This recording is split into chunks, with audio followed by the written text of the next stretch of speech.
नमस्कार दोस्तों, आपका स्वागत है आपके अपने YouTube चैनल एनसी केमिस्ट्री गुरुजी पे। और आज हम बात करेंगे रीट सी टेट लेवल 2 विज्ञान मॉडल पेपर में जो फिजिक्स से संबंधित जो प्रश्न उत्तर है, भौतिक विज्ञान से संबंधित उनके प्रश्न उत्तर के बारे में चर्चा करेंगे।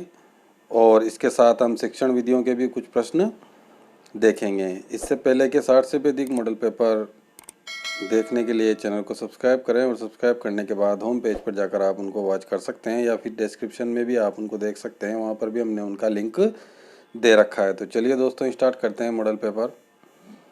क्वेश्चन नंबर 1, विद्युत आवेश को भंडारित करने के लिए किस उपकरण का उपयोग किया जाता है? ए ऑप्शन है परिणामित्र, बी ऑप्शन है ट्रांजिस्टर, सी ऑप्शन है प्रेरक और डी ऑप्शन है संधारित्र। तो इसके अंदर जो डी ऑप्शन होगा संधारित्र वो बिल्कुल करेक्ट हो जाएगा यहाँ पे। यानी विद्युत आवेश को भंडारित करने के लिए संधारित्र उपकरण का उपयोग किया जाता है। अब हम नेक्स्ट क्वेश्चन देख लेते हैं। नेक्स्ट क्वेश्चन है, डॉब्सन इकाई का उपयोग किसके लिए किया जाता है? ए ऑप्शन है ओजोन परत की मोटाई मापने के लिए, बी ऑप्शन है शोर के मापन के लिए, सी ऑप्शन है पृथ्वी की मोटाई मापने के लिए और डी ऑप्शन है हीरे की मोटाई मापने के लिए। तो डॉब्सन इकाई का उपयोग से संबंधित ये प्रश्न है, तो इसमें जो ए ऑप्शन होगा वो बिल्कुल करेक्ट हो जाएगा। यहाँ पे ओजोन परत की मोटाई मापने के लिए डॉब्सन इकाई का उपयोग किया जाता है। अब हम नेक्स्ट क्वेश्चन देख लेते हैं। नेक्स्ट क्वेश्चन है, निम्नलिखित में से सौर ऊर्जा का कारण है, यानी कि जो सोलर एनर्जी है उसका क्या कारण है, किसके कारण वो होती है? ए ऑप्शन है दहन अभिक्रियाएं, बी ऑप्शन है संलयन अभिक्रियाएं, सी ऑप्शन है विखंडन अभिक्रियाएं और डी ऑप्शन है रासायनिक अभिक्रियाएं। तो इसमें जो बी ऑप्शन होगा संलयन अभिक्रियाएं वो बिल्कुल राइट हो जाएगा यहाँ पे। यानी सौर ऊर्जा का जो कारण है वो क्या है? मुख्य रूप से संलयन अभिक्रियाएं। नेक्स्ट क्वेश्चन देखते हैं। नेक्स्ट क्वेश्चन है, निम्नलिखित में से असत्य कथन को पहचानिए। गलत कथन का चयन हमें करना है इसमें से जो गलत है। ए ऑप्शन है प्रकाश की गति सरल रेखीय गति होती है, बी ऑप्शन है सितार के कर्षित तार की गति दोलन गति होती है, सी ऑप्शन है सभी आवर्ती गतियां वर्ताकार गतियां होती है और डी ऑप्शन है पृथ्वी की अपने अक्ष पर गति आवर्ती गति होती है। तो इसमें जो सी ऑप्शन होगा वो सही हो जाएगा यहाँ पे कि सभी आवर्ती गतियां वर्ताकार गतियां होती है। ये असत्य कथन है, क्योंकि प्रश्न में असत्य कथन पूछा था, गलत कथन है, तो ये गलत कथन है। इसके अलावा जो बाकी के 3 ऑप्शन है वो सही है, तो इसमें सी ऑप्शन करेक्ट होगा। अब नेक्स्ट क्वेश्चन हम देख लेते हैं। निम्न में से कौन सी राशि सदिश राशि नहीं है? सदिश राशि नहीं है यानी कि अदिश राशि कौन सी है, ये इसमें पूछा है। 4 ऑप्शन हम इसमें दे रखे हैं। ए ऑप्शन है विस्थापन, बी ऑप्शन है बल, सी ऑप्शन है वेग और डी ऑप्शन है आयतन। तो इसमें डी ऑप्शन बिल्कुल करेक्ट हो जाएगा, आयतन, जिसको हम वी से बताते हैं। और जो आयतन होता है ये सदिश राशि नहीं है। नेक्स्ट क्वेश्चन हम देख लेते हैं। समतल दर्पण की वक्रता त्रिज्या क्या होती है? ए ऑप्शन है अनंत, बी ऑप्शन है शून्य व अनंत के बीच कुछ भी, सी ऑप्शन है शून्य यानी 0 और डी ऑप्शन है कोई नहीं यानी नन। तो समतल दर्पण की जो वक्रता त्रिज्या है उसके बारे में पूछा है, तो इसमें जो ए ऑप्शन होगा अनंत वो बिल्कुल राइट हो जाएगा यहाँ पे। यानी कि समतल दर्पण की वक्रता त्रिज्या अनंत होती है। नेक्स्ट क्वेश्चन हम देख लेते हैं।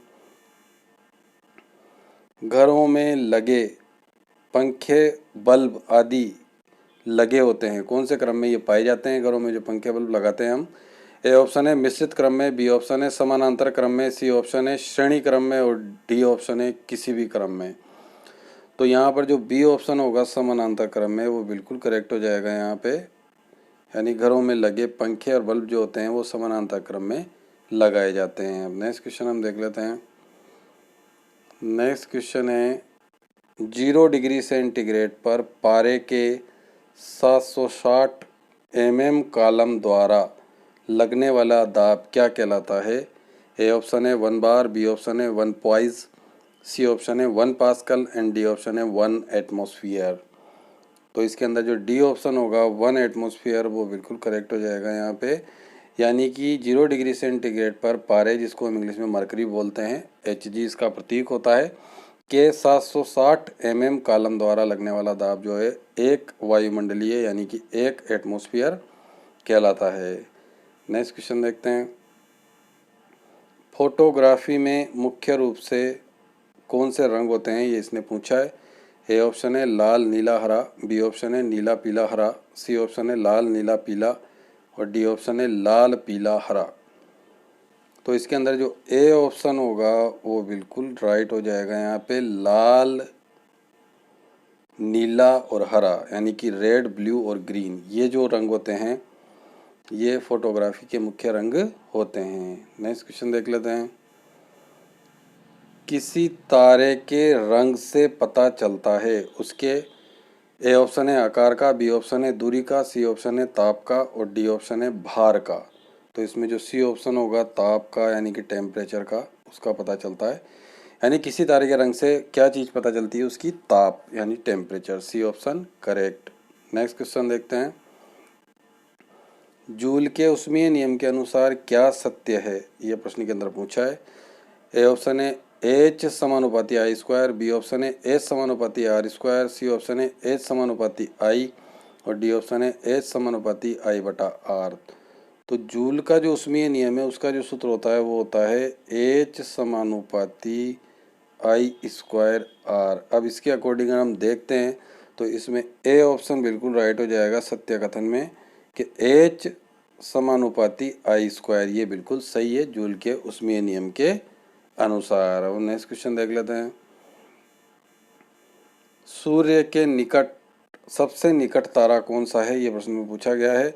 ए ऑप्शन है एल्फा सेंटोरी, बी ऑप्शन है प्रोक्सिमा सेंटोरी, सी ऑप्शन है बीटा सेंटोरी और डी ऑप्शन है गामा सेंटोरी। तो बिल्कुल पास सूर्य के सबसे निकट जो तारा है उसके बारे में पूछा गया है। तो इसमें जो बी ऑप्शन होगा प्रोक्सिमा सेंटोरी, वो बिल्कुल करेक्ट हो जाएगा। यहाँ पे Proxima Centauri B correct. Next question देखते हैं।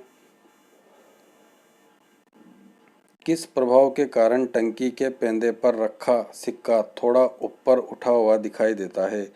ए ऑप्शन है परावर्तन, बी ऑप्शन है पूर्ण आंतरिक परावर्तन, सी ऑप्शन है अपवर्तन और डी ऑप्शन है कोई नहीं। तो इसके अंदर जो सी ऑप्शन होगा अपवर्तन, वो बिल्कुल करेक्ट हो जाएगा यहाँ पे।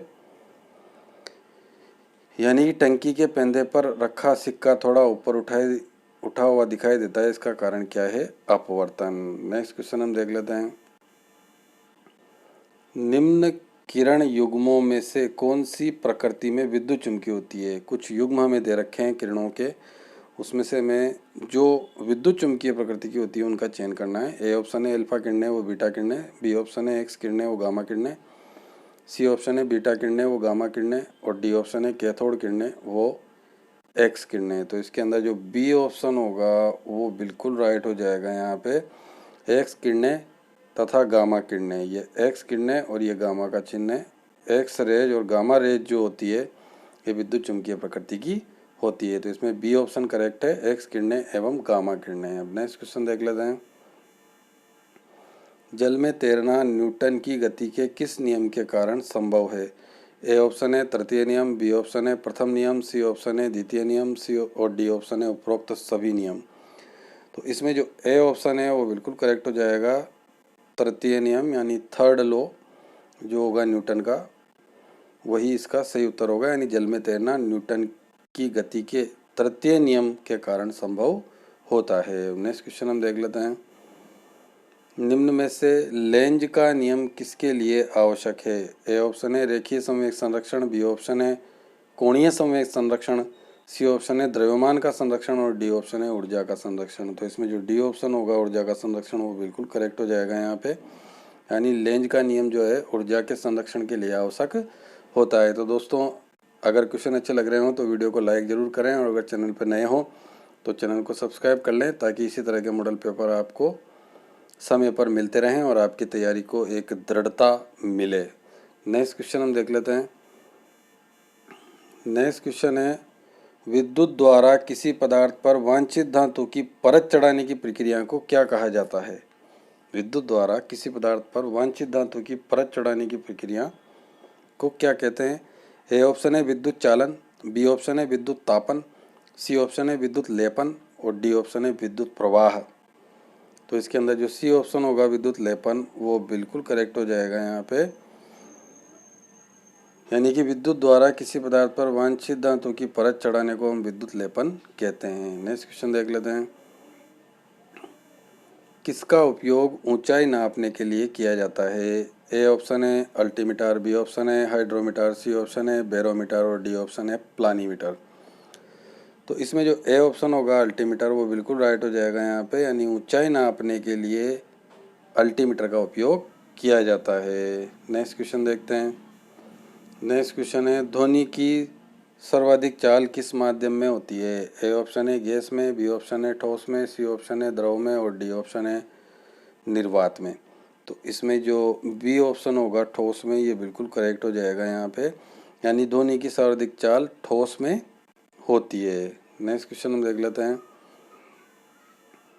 ऊनी कपड़े शरीर को गर्म रखते हैं क्योंकि ए ऑप्शन है ऊन बाह्य पदार्थों से ऊष्मा का अवशोषण कर लेती है, बी ऑप्शन है ऊन बाह्य पदार्थों से ऊष्मा ग्रहण नहीं करती है, सी ऑप्शन है ऊन से शरीर का जो टेम्परेचर है तापमान वो बढ़ जाता है और डी ऑप्शन है ऊन कुचालक होती है। तो इसके अंदर जो डी ऑप्शन होगा वो बिल्कुल करेक्ट हो जाएगा कि ऊन कुचालक होती है। नेक्स्ट क्वेश्चन हम देख लेते हैं। नेक्स्ट क्वेश्चन है समतल दर्पण के सामने रखी वस्तु का प्रतिबिंब बनता है। ए ऑप्शन है 4 गुना दूरी पर, बी ऑप्शन है वस्तु से दर्पण के मध्य की दूरी के बराबर दूरी पर, सी ऑप्शन है दुगनी दूरी पर और डी ऑप्शन है आधी दूरी पर। तो इसमें जो बी ऑप्शन होगा वो बिल्कुल करेक्ट हो जाएगा यहाँ पे, वस्तु से दर्पण के मध्य की दूरी के बराबर दूरी पर ऐसा होता है, यानी समतल दर्पण के सामने रखी वस्तु का जो प्रतिबिंब बनता है वो कहाँ बनता है? वस्तु से दर्पण के मध्य की दूरी के बराबर दूरी पर बनता है। नेक्स्ट क्वेश्चन हम देख लेते हैं। नेक्स्ट क्वेश्चन है निम्नलिखित में से लाल ग्रह जिसको हम इंग्लिश में बोलते हैं रेड प्लेनेट के नाम से कौन जाना जाता है? ए ऑप्शन है बुध, बी ऑप्शन है शुक्र, सी ऑप्शन है मंगल और डी ऑप्शन है शनि। तो इसके अंदर जो सी ऑप्शन होगा मंगल वो बिल्कुल राइट हो जाएगा यहाँ पे, मंगल को ही लाल ग्रह या रेड प्लेनेट के नाम से जाना जाता है। नेक्स्ट क्वेश्चन देख लेते हैं। नेक्स्ट क्वेश्चन है निम्नलिखित एसआई यूनिटों में कौन सी सही सुमेलित नहीं है? जो सही सुमेलित नहीं है, जिसका मात्रक सही नहीं दे रखा है एसआई यूनिट में, उसका चयन करना है। ए ऑप्शन है द्रव्यमान किलोग्राम, बी ऑप्शन है दाब का जो मात्रक डाइन, सी ऑप्शन है कार्य का मात्रक जूल और डी ऑप्शन है बल का मात्रक न्यूटन। तो जो गलत है उसका चयन करना है, यानी जो सही सुमेलित नहीं है। तो इसके अंदर जो बी ऑप्शन होगा वो बिल्कुल राइट हो जाएगा यहाँ पे, दाब का जो मात्रक बताया गया है ऐसा यूनिट डाइन वो सही सुमेलित नहीं है। बाकी सब सही सुमेलित है। द्रव्यमान का जो ऐसा यूनिट होता है किलोग्राम होता है, कार्य का जूल और बल का न्यूटन। तो इसमें बी ऑप्शन सही हो जाएगा, ये सही सुमेलित नहीं है। नेक्स्ट क्वेश्चन देख लेते हैं। विद्युत फिटिंग्स में एक तार को भू संपर्कित किया जाता है, इसका क्या कारण है? ए ऑप्शन है इससे विद्युत का क्षय नहीं होता है, बी ऑप्शन है ये विद्युत परिपथ को पूर्ण करता है, सी ऑप्शन है यदि लघु पतन हो जाए तो धारा भूमि में चली जाए और डी ऑप्शन है उपरोक्त सभी सही है। तो इसके अंदर जो सी ऑप्शन है वो बिल्कुल सही हो जाएगा यहाँ पे, यदि लघु पतन हो जाए तो धारा भूमि में चली जाए, इसी कारण से विद्युत फिटिंग्स में एक तार को भू संपर्कित किया जाता है। नेक्स्ट क्वेश्चन देख लेते हैं। निम्न में से कंपन गति का उदाहरण कौन सा है? ए ऑप्शन है वीणा के तार की गति, बी ऑप्शन है झूले की गति, सी ऑप्शन है पहिए की गति और डी ऑप्शन है बस की गति। तो इसमें जो ए ऑप्शन है वीणा के तार की गति, ये बिल्कुल सही हो जाएगा यहाँ पे। कंपन गति का जो उदाहरण है वो है वीणा के तार की गति। हम नेक्स्ट क्वेश्चन देख लेते हैं। अगले क्वेश्चन जो हम देख रहे हैं वो शिक्षण विधियों से संबंधित प्रश्न देख रहे हैं। तो देखते हैं शिक्षण विधियों का प्रश्न। वैज्ञानिक कौशलों का मूल्यांकन किया जाता है। ए ऑप्शन है पर्यवेक्षण द्वारा, बी ऑप्शन है अवलोकन द्वारा, सी ऑप्शन है गणना द्वारा और डी ऑप्शन है निरीक्षण द्वारा। तो इसके अंदर जो बी ऑप्शन होगा वो बिल्कुल करेक्ट हो जाएगा, अवलोकन द्वारा, यानी वैज्ञानिक कौशलों का जो मूल्यांकन है वो अवलोकन द्वारा किया जाता है, उनका अवलोकन किया जाता है। अब नेक्स्ट क्वेश्चन देख लेते हैं, शिक्षण विधियों से संबंधित प्रश्न। व्यवहारिक जीवन के लिए अधिक उपयोगी है। ए ऑप्शन है बीज गणित शिक्षण, बी ऑप्शन है रेखा गणित शिक्षण, सी ऑप्शन है अंक गणित शिक्षण और डी ऑप्शन है कोई नहीं। तो इसमें जो सी ऑप्शन है अंक गणित शिक्षण वो बिल्कुल करेक्ट हो जाएगा यहाँ पे। यानी व्यवहारिक जीवन के लिए जो अधिक उपयोगी है वो है अंक गणित शिक्षण। नेक्स्ट क्वेश्चन देखते हैं। नेक्स्ट क्वेश्चन है, कौन सा माध्यमिक स्तर पर विज्ञान शिक्षण का उद्देश्य है। ए ऑप्शन है विज्ञान के ज्ञान के विशेष पक्षों में प्रवीणता अर्जित करना, बी ऑप्शन है प्रयोग संबंधी कुशलता पैदा करना, सी ऑप्शन है अन्वेषणात्मक तथा रचनात्मक शक्तियों को पनपने के उचित अवसर देना और डी ऑप्शन है उपरोक्त सभी। तो इसमें जो डी ऑप्शन होगा उपरोक्त सभी वो करेक्ट हो जाएगा। यानी कि ये सभी ऑप्शन इसमें सही रहेंगे। माध्यमिक स्तर पर विज्ञान शिक्षण के ये सभी उद्देश्य होते हैं, तो इसमें डी ऑप्शन करेक्ट हो जाएगा उपरोक्त सभी। नेक्स्ट क्वेश्चन देख लेते हैं। विज्ञान किट का निर्माण निम्न में से किस संस्था द्वारा किया जाता है। ए ऑप्शन है माध्यमिक शिक्षा board Rajasthan Ajmer, B option है राज्य शैक्षिक अनुसंधान तथा प्रशिक्षण संस्थान जो उदयपुर में है, सी ऑप्शन है प्रौढ़ शिक्षा निदेशालय राजस्थान जयपुर और डी ऑप्शन कोई नहीं। तो इसके अंदर जो बी ऑप्शन है वो बिल्कुल करेक्ट हो जाएगा। यहाँ पे राज्य शैक्षिक अनुसंधान तथा प्रशिक्षण संस्थान के द्वारा विज्ञान किट का निर्माण किया जाता है। नेक्स्ट क्वेश्चन देख लेते हैं। छोटे बच्चों में गणितीय विचार निम्न क्रम में विकसित किए जा सकते हैं। ए ऑप्शन है ठोस वस्तुएं चित्र संकेत, बी ऑप्शन है ठोस वस्तुएं संकेत चित्र, सी ऑप्शन है चित्र संकेत ठोस वस्तुएं और डी ऑप्शन है संकेत चित्र ठोस वस्तुएं। तो इसके अंदर जो ए ऑप्शन होगा वो बिल्कुल करेक्ट हो जाएगा। ठोस वस्तुएं चित्र और संकेत ये क्रम रहता है छोटे बच्चों में। गणितीय विचार का जो क्रम रहेगा वो कैसा रहेगा, ठोस वस्तुएं फिर चित्र फिर संकेत। तो इस तरीके से हमने आज जो है ये फिजिक्स और शिक्षण विधियों से संबंधित प्रश्न देखें। इस मॉडल पेपर में आपके कितने राइट हुए ये कमेंट करके ज़रूर बताएं। और अगर आपको वीडियो अच्छा लगा हो तो वीडियो को लाइक ज़रूर करें, अपने जो फ्रेंड्स हैं उनके साथ शेयर करें और अगर चैनल पर नए हों तो चैनल को सब्सक्राइब कर लें ताकि इन फ्यूचर भी आपको इसी तरह के मॉडल पेपर मिलते रहें। वीडियो को देखने के लिए बहुत बहुत धन्यवाद। नमस्कार दोस्तों।